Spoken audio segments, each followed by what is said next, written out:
chào các bạn. Hôm nay là ngày 12 tháng 5 năm 2018. Theo yêu cầu của một số bạn xem xong clip của ngày 11 tháng 5, có điện về đây yêu cầu tôi test chính xác về những bộ dàn đời cao nhất. Đó là những bộ dàn Soli MD919 và Soli 717. Thì hôm nay tôi tranh thủ làm một clip ngắn để giới thiệu cùng các bạn, để cho các bạn tham khảo. Trước mặt tôi đang quay đây là hình thức của tất cả các bộ MD919 và 717. Hình thức về hai bộ này, bề ngoài quan sát các bạn trông nó giống nhau, đều màu trắng, đều 4 thớt và đều có hai loa hai bên. Thế nhưng khi đi về chất lượng riêng của từng bộ, nó sẽ có sự khác nhau riêng biệt. Đây là toàn bộ, hai bộ này là hai bộ 717. Tiếp theo đây, ở giữa đây là 3 bộ 919 đây. Này, 3 bộ 919. Đấy. Tất cả các bộ này đều gồm có 4 thớt và màu trắng. 717, 919 đều có màu trắng. Chỉ khác nhau về các cái chỉ số sử dụng, ví dụ như số lượng đĩa và số lượng đĩa MD hoặc công suất loa. Thì bây giờ tôi sẽ đi chi tiết về từng bộ để cho các bạn nắm được. Đầu tiên tôi sẽ miêu tả về hai bộ MD717 đây. Đây là một bộ MD417. Hiện nay hai bộ đang hoạt động, như các bạn đang quan sát, đĩa đang chạy. Đấy, đây hai bộ. Bộ MD717 này thì gồm có 4 thớt như các bạn quan sát đấy nhá. Đấy. Thớt dưới cùng là chạy 4 đĩa CD, xin lỗi 3 đĩa CD. Này. Thớt thứ hai là thớt chạy 3 đĩa MD. Đây. Và nó có cửa ben để lấy ra này. Đấy. Đây là 3 đĩa MD. Thớt thứ ba là thớt âm ly. Đồng thời nó là cái thớt để đảo các cái công năng khi sử dụng đây. Đó. Gồm có volume, và bộ dàn này rất hay là có bass và check. Trên cùng là thớt radio. Nói đến tiếng dàn MD thì các bạn biết rồi, nó chạy được đĩa MD, mà đĩa MD thì các bạn biết là chất lượng âm thanh rất cao, và nó còn ghi lại được âm thanh của từ đĩa CD lên nó. Nếu như các bạn có đĩa MD, các bạn sẽ ghi lại, chọn được những cái bài hát hay ở một cái đĩa nào đó, vài cái đĩa nào đó, tổng hợp thành một cái đĩa rất hay cho các bạn để nghe hợp lý của mình. Sau đó nếu khi các bạn chán, các bạn có thể này xóa đĩa MD đi để ghi lại chương trình khác. Như vậy nó rất là thuận lợi. Và đặc biệt bộ dàn này là có các cái đường vào bằng cáp quang, cho nên rất tương thích với các cái đường âm thanh ra của các loại tivi đời cao bây giờ. Khi cổng ra chỉ có ngõ cáp quang thì cắm vào những loại dàn này thì tương thích và chính xác, không phải qua hộp chuyển đổi âm thanh, không làm mất tín hiệu của các bạn. Bộ dàn MD717 này thì gồm có 2 bass, mỗi một bass của nó là 18 phân, một chung một ép như các bạn quan sát. Công suất loa của mỗi một loa là 120W. Như vậy tổng thể của bộ dàn MD717 công suất của nó là 240W. Và lưu ý với các bạn, bộ này chạy điện 110, cho nên khi sử dụng các bạn nhớ qua lưu ổn áp cho cẩn thận trong khi sử dụng về điện. Như vậy là tôi đã giới thiệu xong về một bộ dàn thứ nhất, bộ dàn MD717. Thì bộ thứ hai này cũng như thế. Bộ thứ hai này cũng như thế. Thì tôi không giới thiệu bộ thứ hai nữa, bởi vì hai bộ này giống nhau. Thế bây giờ tôi sẽ test qua về mặt âm thanh của nó để các bạn theo dõi. Trước hết tôi test về cái đĩa CD. Thì đây tôi đã cho sẵn một đĩa CD vào trong. Bây giờ tôi chỉ việc mở.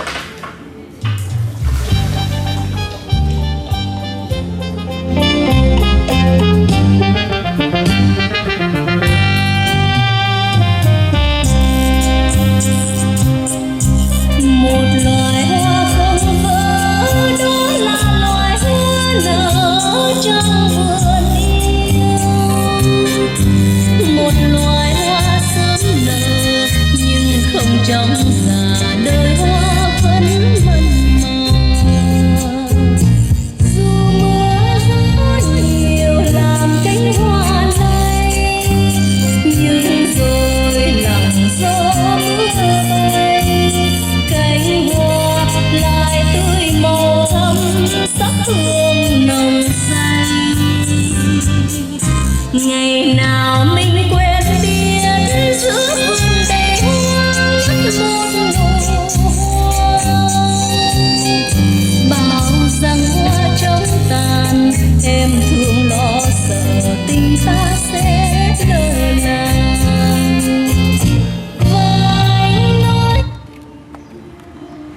vậy tôi chỉ test qua một đoạn như thế bởi vì sợ 5 bộ dàn test rất lâu.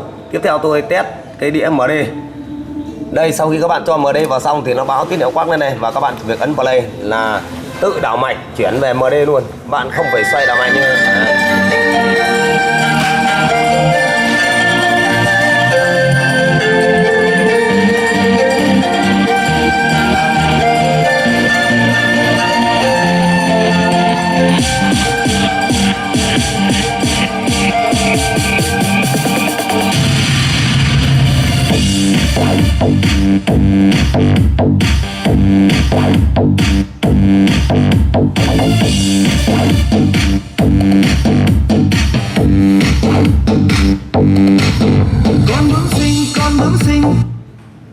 Như vậy tôi đã thử xong đĩa MD cho bộ dàn MD thứ nhất. Và như vậy bộ dàn thứ hai là bộ dàn ở trên này, tôi không cần phải test cho các bạn. Hiện giờ đĩa của tôi đang quay. Đây, tôi chỉ việc vặn lên là được.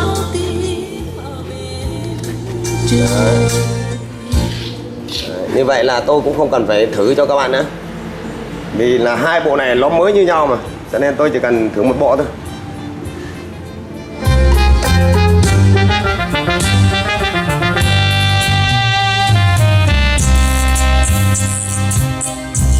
một loài hoa không vỡ, đó là loài hoa nở trong vườn yêu.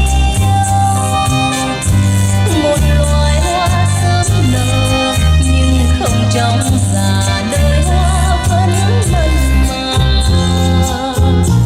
Dù mưa gió nhiều làm cánh hoa lay, nhưng rồi lặng gió mưa bay, cánh hoa lại tươi màu thắm sắc hương nồng say. Ngày nào mình quên biết. Như vậy là tôi đã test xong cho các bạn hai bộ MD717. Và tiếp theo bây giờ tôi sẽ đi test đến bộ ba bộ MD919 để giới thiệu cùng các bạn. Tất nhiên ba bộ này là cũng như nhau, không có gì thì khác, mới như nhau, nhưng tôi cũng chỉ test đại diện một bộ để cho các bạn biết được. Trước hết tôi giới thiệu qua về bộ MD919 để các bạn hiểu.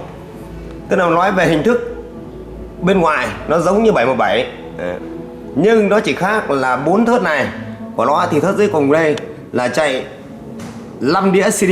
Đấy, như các bạn xem 5 đĩa CD. Thớt thứ hai thì nó lại chạy 6 cái đĩa MD, gồm có 2 cửa hai bên, 2 hộp cửa. Thớt thứ ba là thớt điều khiển, và thớt điều khiển này chính nó là thớt âm ly để điều khiển các chức năng âm thanh, và nó có hệ thống ben để khi các bạn điều khiển, các bạn chỉ việc ấn vào đây. Đấy, là tự đổ ben này. Đấy. Như vậy là nó tạo ra cái ben rất đẹp để các bạn sử dụng vào đây. Sau đó các bạn bấm các cái menu âm thanh này này. Đấy. Là nó sẽ hiện ra những cái cần phải sử dụng. Đấy, ví dụ như về âm thanh này, các bạn tiếp theo là các bạn xoay con chuột bên này. Đấy, để cho nó lên xuống. Đấy. Đấy, các bạn chú ý này. Đấy, khi xoay con chuột thì nó lên xuống này. Đấy. Để các bạn điều chỉnh, ví dụ đây là phần equalize. Sau khi được equalize rồi thì các bạn chỉ việc ấn nút enter bên này. Đấy, nó sẽ hiện ra hệ thống equalizer để cho các bạn chỉnh. Sau đó các bạn cũng việc nháy chuột rồi các bạn đưa bát test này. Đấy, các bạn xoay xuống này, bát tôi đang chỉnh bát lên xuống này. Đấy. Thế sau đó các bạn lại lê chuột sang đây. Đấy. Đây giờ tôi sẽ cho tép xuống này. Đấy, lại cho tép lên này. Đấy, đây là cách chỉnh.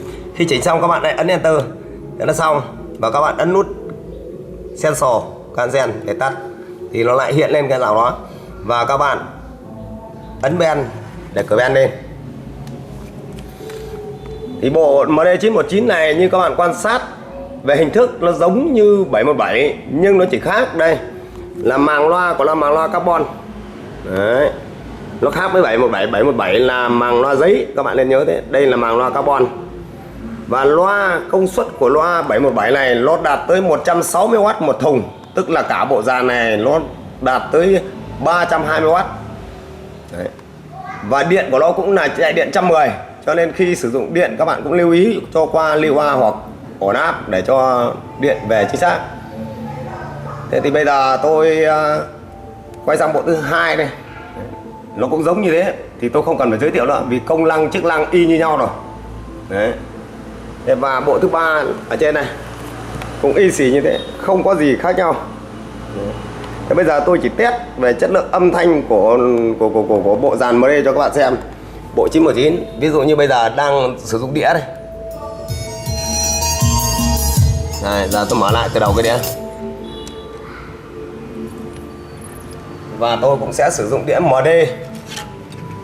Đầu tiên tôi sẽ cho cái đĩa MD vào để các bạn biết về chất lượng âm thanh của nó. Đấy, các bạn chỉ cho vào đây. Còn bên này của nó là 5 đĩa nữa này. Khi các bạn mở cái khay ra thì bên này có 5 đĩa. Nhưng tôi chỉ cần thử một đĩa lên này thôi. Xong khi đĩa vào các bạn ấn play. Đấy, thì trên màn hình tự chuyển đổi về chữ MD. Và các bạn chỉ việc vặn âm thanh.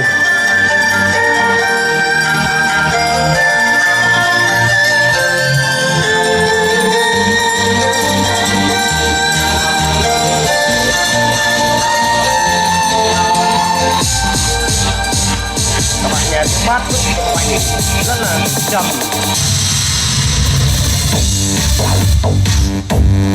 Đấy, các bạn nghe tiếng bass rất là trầm và rất là sâu.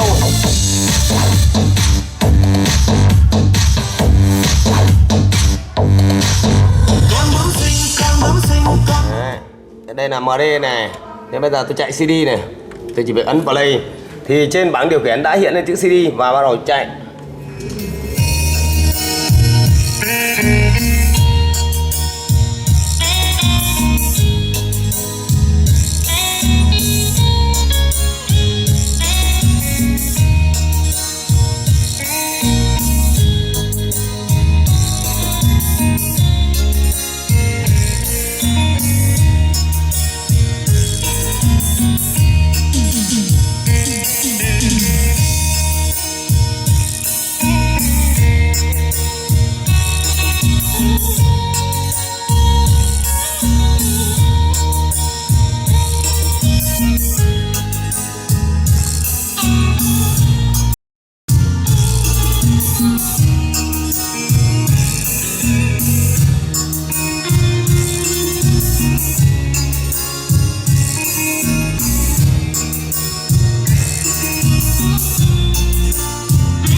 Vâng, và như vậy là tôi đã test xong tất cả các bộ dàn MD 717 và 919 do các bạn yêu cầu.